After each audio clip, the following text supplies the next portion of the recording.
नमस्ते बच्चों। आज हम बात करेंगे कक्षा 11th की सब्जेक्ट हिस्ट्री लेसन 4 तीन वर्ग। मुझे पता है कि आपका वीडियो डाले हुए मुझे बहुत दिन हो गए हैं, लेकिन आपको भी पता है कि अब तक 10th और 12th के बोर्ड एग्जाम की वजह से मैं उनके ही कंटेंट डाल रही थी, लेकिन अब आपके कंटिन्यू चलेंगे। आपके 3 लेसन मैंने पहले कंप्लीट करवा दिया था, ये 4th लेसन है। मुझे पता है कि आपकी डिमांड थी कि 6 और 7 लेसन को मैं पहले लेके आऊँ, लेकिन ये हुआ है कि कंटिन्यू ही अपन डालेंगे 4th 5th 6 7th, और मैं आपका एक दिन छोड़ के एक दिन करके पूरा लेसन 7 के 7 लेसन अपलोड कर दूंगी। तो आज अपन बात करेंगे लेसन 4 तीन वर्ग के बारे में। इसमें सबसे पहले बात करेंगे अपन सामंतवाद का परिचय, यानी कि सामंतवाद किसे कहते हैं। तो आप पहले ये देख लीजिए कि सामंतवाद मध्यकालीन यूरोप की वह व्यवस्था थी जिसमें भूमि के बदले सेवा और वफादारी दी जाती थी।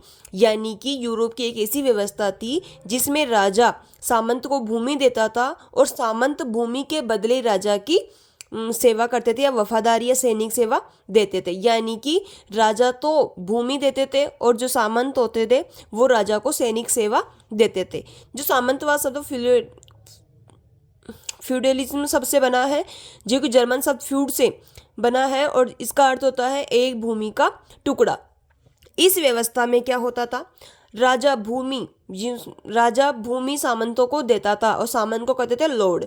सामंत राजा को सैनिक सहायता देता था, यानी कि बदले में राजा क्या देता था, सामंत क्या देता था, सैनिक सहायता। किसान भूमि पर काम करते थे और सामंत को टैक्स देते थे। यानी कि अब देखना, 3 तरीके से ये राजा है, राजा ने, यानी कि ये तो हो गया राजा ने दे दिया सामंत को भूमि, ये हो गया सामंत।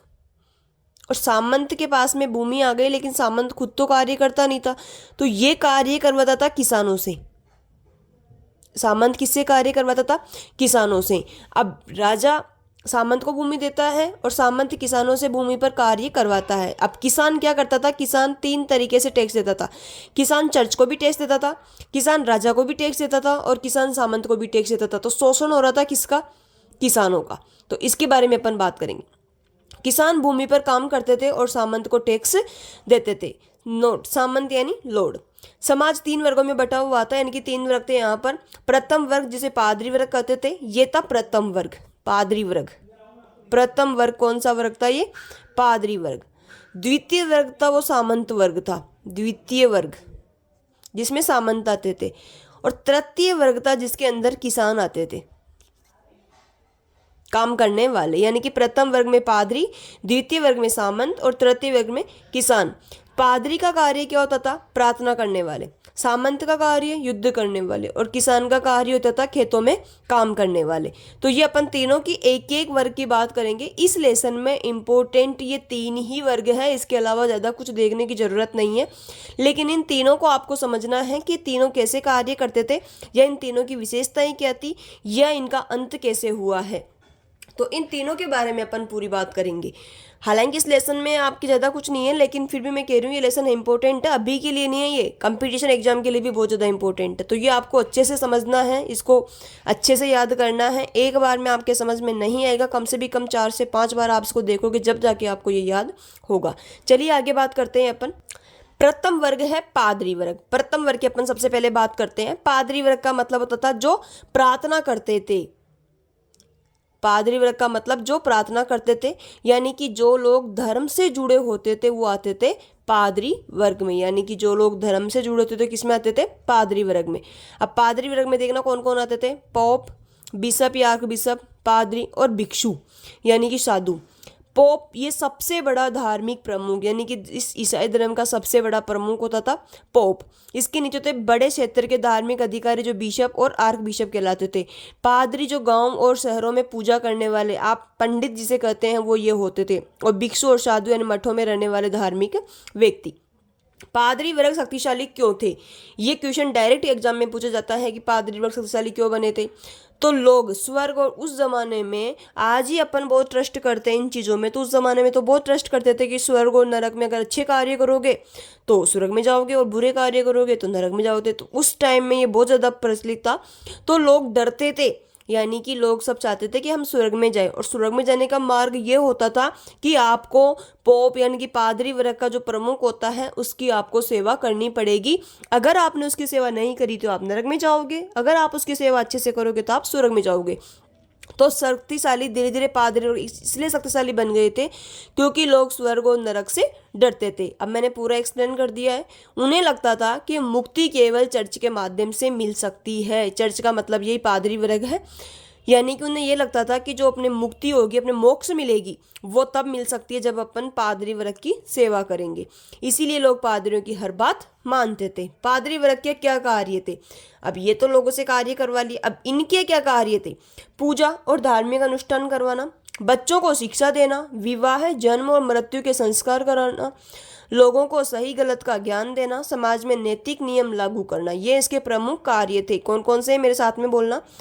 पूजा और धार्मिक अनुष्ठान कराना, बच्चों को शिक्षा देना, विवाह, जन्म और मृत्यु। आज के जो आपके पंडित हैं पूजा करते हैं, धार्मिक अनुष्ठान करते हैं, बच्चों को शिक्षा, ये जरूर अंतर आ गया है कि ये शिक्षक देते हैं। उस जमाने में पादरी वर्ग ही देते थे। विवाह है, जन्म और मृत्यु अपने को पंडित करवाते हैं, वही चीजें हैं। लोगों को सही गलत का ज्ञान देना, पंडित बताते हैं आपकी ये ग्रह नक्षत्र लगे हुए हैं, इतने टाइम तक आपका ये होगा, इतने टाइम तक ये होगा, तो ये सब भी पंडित बताते थे, वहां पर पादरी वर्ग बताते थे। समाज में नैतिक नियम लागू करना। आर्थिक शक्ति, चर्च के पास बहुत जमीन होती थी, लोगों को अपनी आय का 1/10वां भाग टाइट कर चर्च को देना पड़ता था। यानी कि जो किसान वर्ग थे वो पोप को एक कर देते थे जिसका नाम था टाइट या टित कर। और ये अब क्या होता था, एक अपनी जो किसान होते थे उनकी आय का 10वां भाग यानी कि 100 रुपये में से 10 रुपये चर्च को देना पड़ता था। और पादरी वर्ग को कई करों से छूट थी, यानी कि पादरी वर्ग किसी प्रकार का कोई टैक्स नहीं पे करता था किसी को भी। चलिए आगे बात करते हैं अपन भिक्षु। भिक्षु की अपन बात करते हैं। भिक्षु वे लोग होते थे जो मठों में रहते थे और अपना जीवन भगवान की सेवा में समर्पित कर देते थे। वही मध्यकालीन मठों वाला जो प्रश्न आपका, उसमें आप इसको अच्छे से लिख सकते हो। तो भिक्षु किस में रहते थे? पहले तो याद रखना है, मठों के अंदर, और अपना जीवन भगवान की सेवा में समर्पित कर देते थे। इनका जीवन कैसा होता था? साधारण जीवन जीते थे, विवाह नहीं करते थे, गरीबों और बीमारों की मदद करते थे। भिक्षु की जिंदगी स्त्री और पुरुष दोनों ही अपना सकते थे, यानी कि भिक्षु की जिंदगी स्त्री भी अपना सकती थी तो पुरुष भी अपना सकते थे। जो स्त्री थी तो नन कहलाती थी, जो पुरुष थे वो मॉन्क कहलाते थे। दोनों के अलग अलग एबे यानी कि मठ होते थे। एक होता है बेनेडिक्टिन। यो क्या होता था बेनेडिक्टिन? भिक्षुओं के लिए एक हस्तलिखित पुस्तक होती थी जिसमें नियम होते थे, उसमें 73 अध्याय थे, नियमों के 73 अध्याय थे। यानी कि आपको याद रखना है बेनेडिक्टिन क्या था? भिक्षुओं के लिए एक हस्तलिखित पुस्तक। आगे बात करते हैं, चौसर की पुस्तक का नाम था कैंटरबरी टेल्स। चर्च और समाज के बारे में देखते हैं। चर्च क्या था? सबसे पहले आपको ये जानना है कि चर्च क्या था। तो चर्च केवल पूजा करने का स्थान नहीं बल्कि वह समाज की सबसे शक्तिशाली संस्था थी। वही पादरी वर्ग वाला है ये, तो मैंने आपको पहले बता दिया है कि चर्च एक मंदिर जो आपका होता है ना, उस टाइम में वो चर्च होता था। तो चर्च केवल पूजा करने का स्थान नहीं बल्कि वह समाज की सबसे शक्तिशाली एक संस्था थी। चलिए आगे बात करते हैं कैसे थी ये संस्था, उसके बारे में। समाज में चर्च की भूमिका, यानी कि समाज में चर्च की क्या भूमिका होती थी, यानी कि पोप और पादरी वर्ग की क्या भूमिका होती थी? 4 प्रकार से होती थी। धार्मिक भूमिका, सामाजिक भूमिका, राजनीतिक भूमिका और आर्थिक भूमिका। धार्मिक भूमिका में क्या होता था? धार्मिक में लोगों को ईश्वर, पाप, पुण्य, स्वर्ग, नरक के बारे में शिक्षा देता था। यानी कि जो पादरी वर्ग थे यानी कि जो चर्च थे वो लोगों को ईश्वर, पाप और पुण्य, किस काम से आपको पाप मिलेगा और किस काम से आपको पुण्य मिलेगा, कैसे आप स्वर्ग में जाओगे, कैसे आप नरक में जाओगे, इन सभी के बारे में शिक्षा देते थे चर्च यानी कि पादरी वर्ग। जन्म, विवाह, मृत्यु संस्कार करवाते थे। सामाजिक भूमिका में देखते हैं, जो व्यक्ति गरीब होते थे, जरूरतमंद होते थे, उनकी ये हेल्प भी करते थे और अस्पताल और स्कूल भी चलाते थे। राजनीतिक भूमिका में राजा को मान्यता चर्च से ही मिलती थी, यानी कि जो राजा होता था उसको जो मान्यता देते थे वो कौन देता था? चर्च। पोप राजा को दंड भी दे सकता था अगर राजा अच्छे से कार्य नहीं कर रहा है, अगर जनता खुश नहीं है तो पोप के पास में अधिकार होता था कि राजा को दंड भी दे सके। आर्थिक भूमिका में बात करते हैं अपन। चर्च के पास बहुत बड़ी भूमि होती थी, जनता से टाइट कर लेता था, इसीलिए ये जनता के इनकी भूमि पर कार्य करते थे और उनको टाइट या टित कर देते थे। अब बात करते हैं द्वितीय वर्ग की, यानी कि प्रथम वर्ग में अपन ने बात कर ली है धार्मिक अधिकारी जुड़े हुए थे, यानी कि पादरी वर्ग से संबंधित अधिकारी उसके अंदर जुड़े हुए थे। और पादरी वर्ग से संबंधित जितने भी बातें थी वो मैंने अच्छे से एक्सप्लेन कर दी है। आई होप कि आपके समझ में आया होगा। बात करते हैं द्वितीय वर्ग यानी कि अभिजात वर्ग के बारे में। अभिजात वर्ग कौन थे? सबसे पहले अपन बात करते हैं कि अभिजात वर्ग कौन थे। राजा के बाद सबसे शक्तिशाली लोग थे तो वो कौन थे? अभिजात वर्ग। ये सामंत वर्ग आएंगे इसमें। बड़े जमींदार और सामंत थे, सेना के उच्च अधिकारी थे, दरबार के प्रमुख पदों पर बैठे हुए लोग थे। इन्हें फ्रेंच में नोबल्स कहा जाता था। तो ये आपको मैंने इसमें बिल्कुल पॉइंट बना बना के लिखे हैं, हर एक पॉइंट से आपके क्वेश्चन पूछा जाएगा। आ जाए अभिजात वर्ग कौन थे, तो ये आपको लिखना है। इनकी मुख्य विशेषताएं क्या थी ये मैंने नीचे लिख रखी है, एक बार मेरे साथ में फिर बोलना। राजा के बाद सबसे शक्तिशाली लोग, ये आपको याद हो गया। अभिजात वर्ग में बड़े जमींदार सामंत वर्ग आते थे, ये भी आपको याद हो गया। सेना के उच्च अधिकारी अभिजात वर्ग थे, दरबार के प्रमुख पदों पर बैठे हुए लोग अभिजात वर्ग थे, और इन्हें फ्रेंच में नोबल्स कहा जाता था। मुख्य विशेषताओं, टैक्स में छूटे, किसी प्रकार का कोई टैक्स पे नहीं करते थे। किसानों से सामंती कर वसूलने का अधिकार था, यानी कि किसानों से सामंती कर यानी कि फ्यूडल कर वसूल करते थे। किसान इनकी ज़मीन पर खेती करते थे, ये मैंने पहले बता दिया है। महलों और किलों में रहते थे ये आराम से, ऐश्वर्यपूर्ण जीवन व्यतीत करते थे। फ्रांस की लगभग 40% भूमि इनके पास थी। शिकार करने और हथियार रखने के इनके पास में अधिकार थे। तो ये अपन ने बात कर ली है द्वितीय वर्ग के बारे में। द्वितीय वर्ग कौन थे इसके बारे में बात कर ली, इनकी क्या क्या विशेषताएं थी। टैक्स में छूट, किसानों से सामंती कर वसूलने का अधिकार, किसान इनकी जमीन पर खेती करते थे, महल और किलों में रहते थे, ऐश्वर्यपूर्ण जीवन जीते थे। फ्रांस की लगभग 40% भूमि इनके पास थी। शिकार करने हथियार रखने के इनके पास अधिकार थे। आगे बात करते हैं अपन। आगे सामंतों का घर क्या कहलाता था? मैनर, यानी कि लॉर्ड का घर मैनर कहलाता था। अब बात करते हैं नाइट कौन थे। नाइट मध्यकालीन यूरोप में राजा या सामंत के लिए लड़ने वाले घुड़सवार सैनिक थे। ये चीज आपको याद रखनी कि कौन से सैनिक थे, ये घुड़सवार सैनिक थे। Very very important. नाइट कौन थे? एक नया वर्ग हुआ था उदय, वो था नाइट। नाइट मध्यकालीन यूरोप में राजा या सामंत के लिए लड़ने वाले घुड़सवार सैनिक थे। ये सामंती व्यवस्था का महत्वपूर्ण हिस्सा थे, यानी कि ये याद रखना है कि ये किसका हिस्सा थे? सामंती व्यवस्था का। लॉर्ड ने नाइट को भूमि का एक भाग दिया जिसे फीफ कहा जाता है। ये भी इंपॉर्टेंट है, आपके छोटे छोटे प्रश्न आ सकते हैं इसमें से। लॉर्ड ने नाइट को भूमि का एक भाग दिया जिसे क्या कहते हैं? फीफ। और इसको कौन जोतते थे? कृषक।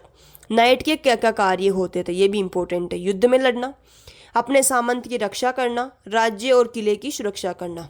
अब अपन बात करते हैं तृतीय वर्ग, जो कि सबसे ज़्यादा शोषित वर्ग था। किसान, स्वतंत्र और बंधक दोनों प्रकार के थे इसमें। फ्रांस की, हालांकि मैंने इसकी फ्रांस की क्रांति का एक लेसन बना रखा है, 10th आई थिंक 9th में है फ्रांस की क्रांति। अगर आप उसको पूरा पढ़ लोगे ना तो आपकी सारी चीज़ें क्लियर हो जाएगी, क्योंकि उसमें फुल डिटेल के अंदर है। आपके तो फिर भी ज़्यादा डिटेल में नहीं है, लेकिन एक बार मेरे कहने से क्लास 10th का फर्स्ट लेसन है, यूरोप में राष्ट्रवाद का उदय, शायद ये ऐसा कुछ लेसन है, या फ्रांस की क्रांति, सॉरी 9th क्लास में है फ्रांस की क्रांति। उसको आप देखना अच्छे से, एक बार मेरे कहने से 10-20 मिनट का वीडियो होगा, उसको देखने के बाद में आपकी पूरी चीज़ें क्लियर हो जाएगी। तो नाइट के कार्य, युद्ध में लड़ना, अपने सामान की रक्षा करना, राज्य किले की सुरक्षा करना। और तृतीय वर्ग की बात करते हैं। मैंने आपको प्रथम वर्ग और द्वितीय वर्ग के बारे में बता दिया है।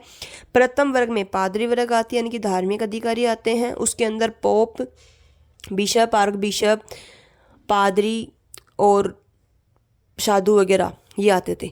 बात कर ली द्वितीय वर्ग की। द्वितीय में आपको पता है कि सामंत वर्ग आते थे। सामंत वर्ग के नीचे उन्होंने एक नए वर्ग का उदय किया था जिसको कहते थे नाइट, और ये घुड़सवार सैनिक होते थे और सामंती व्यवस्था का हिस्सा थे। और इनको एक भूमि का टुकड़ा दिया गया था जिसको पीफ कहा जाता था, और कृषक इनको जोतते थे। इनके कार्य थे युद्ध में लड़ना, अपने सामान की रक्षा करना, राज्य किले की सुरक्षा करना। तृतीय वर्ग में आते थे किसान, दो प्रकार के, स्वतंत्र और बंधक। फ्रांस की सामंती व्यवस्था में तृतीय वर्ग सबसे बड़ा वर्ग था। इसमें लगभग 90% जनता शामिल थी। ये आपको याद रखना है। 10% में प्रथम और द्वितीय वर्ग थे, लेकिन 90% में तृतीय वर्ग थे। इसी वर्ग पर सबसे अधिक करों का बोझ था, और यही किसान ही होते थे जो सामंतों को भी कर देते थे, राजा को भी कर देते थे, और पोप को भी कर देते थे। अब आपको तीनों का एक बार मैं यहाँ पर बता देती हूँ, तीनों का कर ब्रैकेट बना के बताती हूँ अच्छे से, बॉक्स बना करके, तो आपको याद रहे। सबसे पहले जो किसान होते थे, किसान तीन को कर देते थे। कौन कौन? किसानों के द्वारा दिया गया सामंत को, सबसे पहले याद रखते हैं, सामंत को जो कर देते थे उसे कहते थे फ्यूडल कर, फ्यूडल टैक्स। राजा को जो देते थे उसे कहते थे टेले कर, और पोप को देते थे राजा को, और पोप को जो कर देते थे उसे कहते थे टाइथ या टीथ कर। तो 3 प्रकार के टैक्स थे। तो किसान ही तीनों को कर देते थे, राजा को भी देते थे, सामंत को भी देते थे, पोप को भी देते थे। सामंतों को दिया जाने वाला कर फ्यूडल कर, राजा को दिया जाने वाला कर टेले कर, और पोप को दिया जाने वाला कर टाइथ या टीथ कर। तृतीय वर्ग में शामिल कौन कौन थे? किसान, मजदूर, व्यापारी और कारीगर। किसान तृतीय वर्ग का सबसे बड़ा हिस्सा थे किसान। वे जमीन पर खेती करते थे, लेकिन जमीन अक्सर उनकी अपनी नहीं होती थी। ये मैंने बता दिया है कि जमीन किसकी होती थी, सामंतों की होती थी, उसके ऊपर ही खेती करते थे। चलिए आगे बात करते हैं अपन। अब किसानों की स्थिति कैसी होती थी? किसानों को भारी टैक्स देना पड़ता था, ये अपने को पता है। चर्च को टाइथ कर, उपज का 10वां भाग या 1/10वां भाग देना पड़ता था। सामंत को फ्यूडल कर देते थे और राजा को टेले कर देना पड़ता था। यानी कि किसानों की स्थिति, इनको भारी कर देना पड़ता था। तीनों के मैंने लिखवा रखा है पहले भी। चर्च को टाइथ कर, सामंत को फ्यूडल कर, राजा को टेले कर। अब 2 प्रकार के किसान होते थे, स्वतंत्र किसान और बंधक किसान। स्वतंत्र किसान में अपनी छोटी जमीन के मालिक, यानी कि इनकी छोटी सी जमीन होती थी इनके पास में, उसके मालिक स्वतंत्र किसान होते थे। पूरी तरह गुलाम नहीं थे, फिर भी इनको टैक्स देना पड़ता था। इनकी खुद की जमीन पे खेती करते थे, लेकिन फिर भी इनको राजा को या फिर सामंत को या फिर चर्च को टैक्स देना पड़ता था। सामंत की कुछ सेवाएं करनी पड़ती थी इनको। इनकी स्थिति कैसी थी? थोड़ा इनका बेहतर जीवन था इनकी अपेक्षा में, लेकिन इनके ऊपर करों का बोझ सबसे ज़्यादा था, बहुत ज़्यादा था। अकाल या फसल खराब होने पर भी सबसे ज़्यादा प्रभावित यही होते थे। बंधक किसान जमींदार से बंधे हुए किसान थे। ये जमीन के साथ बंधे हुए, बिना अनुमति गांव नहीं छोड़ सकते थे, मुफ्त मजदूरी करनी पड़ती थी, पैसे वगैरह कुछ भी नहीं मिलते थे इनको, मुफ्त मजदूरी करती थी। व्यक्तिगत स्वतंत्रता इनको बहुत ही कम थी। अब तृतीय वर्ग की समस्या क्या थी? सबसे अधिक टैक्स देना पड़ता था, समस्या होगी। कोई इनके पास में विशेष अधिकार नहीं थे, इनके पास रहने के लिए महल किले वगैरह कुछ भी नहीं था। सामाजिक अपमान की तरतीब, तुम्हारी तो कोई इज्जत ही नहीं है, इस तरीके से। और गरीब और भूख भी यही मरते थे। तो इनकी समस्या बहुत बड़ी थी, सबसे अधिक कर इनको देना पड़ता। कोई इनके पास विशेष अधिकार नहीं थे, सामाजिक अपमान होता था, और गरीब और भूखे भी ये लोग मरते थे। चलिए आगे बात करते हैं अपन। आज जो अपन वीडियो बनाएंगे ना, सिर्फ एक ही वीडियो में पूरा लेसन आएगा। अब मैं 2 पार्ट नहीं करूंगी, एक ही वीडियो में है। 4था लेसन कंप्लीट हो गया है। अब अपना 5वां, 6ठा और 7वां है, वो भी एक एक वीडियो में ही कंप्लीट करूंगी। अभी तक के जो इसके सही 4 लेसन हो जाएंगे। पहले तीनों लेसन को भी एक बार अच्छे से देखना, नहीं तो उनको भूल जाओगे, इनको याद कर लोगे, उनको भूल जाओगे। तो ऐसा मत करना। एग्जाम आपके नज़दीक आ गए हैं, इस लेसन को भी कंप्लीट करना। और कल नहीं परसों में नेक्स्ट लेसन अपलोड कर दूंगी। तो जब तक आपके चारों लेसन कंप्लीट हो जाने चाहिए, यानी कि कहीं से भी कुछ भी पूछा जाए आपके आंसर करेक्ट होने चाहिए। एक चीज़ का और ध्यान रखना, आपके जो पेपर आएगा, पेपर में क्वेश्चन की लैंग्वेज चेंज होगी, लेकिन आपको ये पता करना है कि किससे संबंधित है, कौन से लेसन से संबंधित है, और लेसन में भी कौन सा टॉपिक है, कौन से टॉपिक से संबंधित है। जैसे इंग्लैंड में सामंतवाद के बारे में बताइए, तो ये पूरा आपको लिख देना है। तो उसमें कुछ और लैंग्वेज आ सकती है, लेकिन इंग्लैंड के सामंतवाद के बारे में ही पूछा जाएगा, उसकी लैंग्वेज थोड़ी चेंज हो सकती है। तो आप इसके अप्रोक्स आपको आंसर लिख देना है लेसन में से। ये आपको खुद को वहाँ पर कॉमन सेंस लगाना पड़ेगा कि इसका आंसर क्या होगा, या इसको मैं किस तरीके से कर सकता हूँ या कर सकती हूँ। तो बात करते हैं इंग्लैंड में सामंतवाद की। इसकी शुरुआत होती है 1066 ईस्वी में। नॉर्मन विजय हुई। विलियम विजेता इंग्लैंड का राजा बना। उसने सारी भूमि अपने अधिकार में लेकर उसे अपने समर्थकों में बांट दिया। अब यही इसी तरीके से तो सामंतवाद का उदय हुआ था, यानी कि 1066 ईस्वी में नॉर्मन विजय होती है, और उस टाइम विलियम विजेता इंग्लैंड का राजा बन जाता है। अब उसके पास में सारी संपत्तियां, सारी भूमि आ जाती है, और उसने अपने समर्थकों में बांट दिया। वही क्या कहलाए थे? सामंत। और यहीं से इंग्लैंड में संगठित सामंती व्यवस्था शुरू हुई। अब इंग्लैंड में विशेष बातें क्या क्या है? पहले तो मैग्ना कार्टा। मैग्ना कार्टा कब? 1215 में। राजा जॉन को सामंतों ने यह दस्तावेज मानने पर मजबूर किया। इससे राजा की शक्ति सीमित हुई, और ये इंग्लैंड में लोकतंत्र की शुरुआत का आधार बना। आगे अपन बात करते हैं इंग्लैंड में सामंतवाद का अंत। इंग्लैंड में सामंतवाद का अंत कैसे होता है? 14वीं सदी में ब्लैक डेथ से मजदूरों की कमी हुई। 14वीं शताब्दी का संकट आपके लेसन में है, तो उसको भी अब मैं आगे समझाऊंगी इनको, लेकिन आपको ये पता होना चाहिए कि इनके बाद ही इसके अंदर सामंतवाद का अंत हो गया, और धीरे धीरे सामंती व्यवस्था कमजोर पड़ने लगी। अब नई कृषि प्रौद्योगिकी।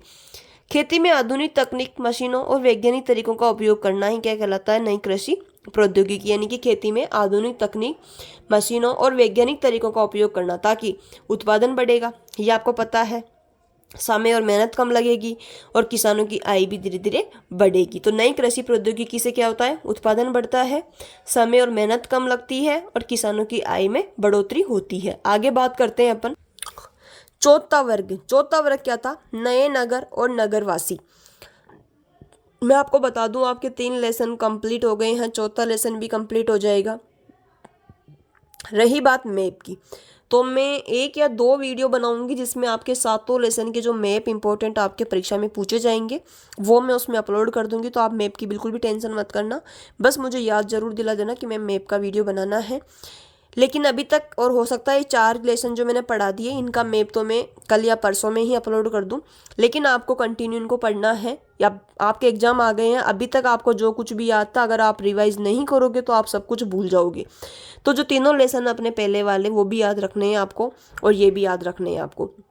चौथा वर्ग आता है नए नगर और नगरवासी। अब नए नगरों का उदय कैसे होता है, अपने बात करी भी कृषि प्रौद्योगिकी, तो उससे व्यापार बढ़ा, बाजार विकसित हुए, किले और चर्च के आसपास बस्तियां बसने लगी, उद्योग और कारीगरी का विकास हुआ, धीरे धीरे ये बस्तियां नगर बन गई। अब नगरवासी कौन थे, यही बड़े बड़े व्यापारी, कारीगर, दस्तकार, शिक्षक और वकील।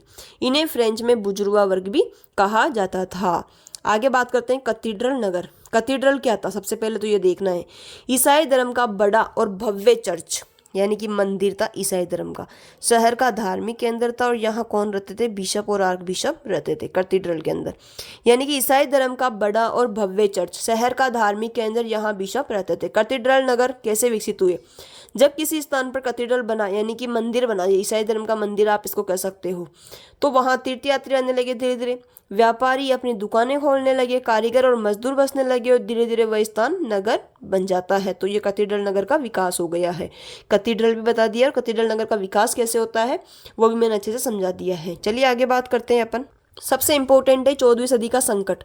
इसके 3 मुख्य कारण थे, कौन कौन से, कृषि संकट, महामारी, युद्ध और अस्थिरता।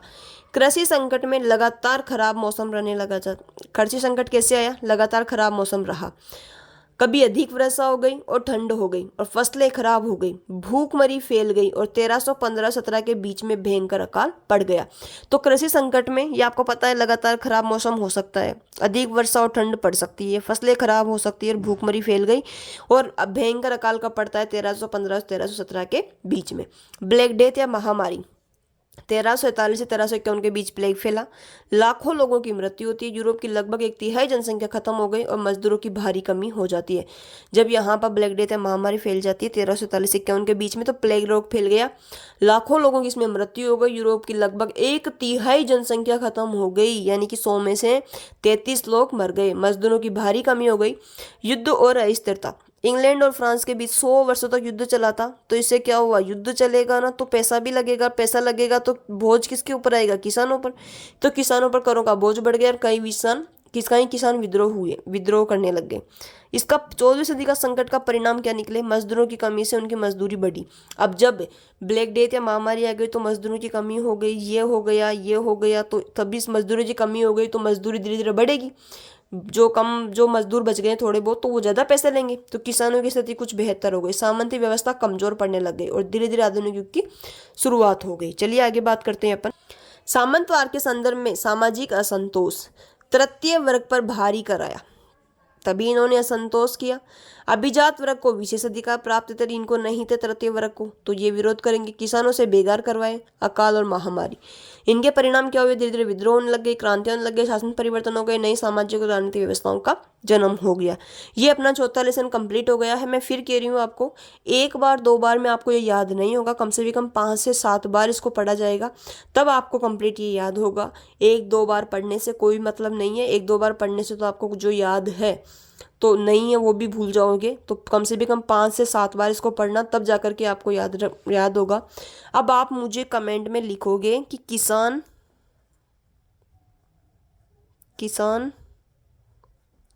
किस किसको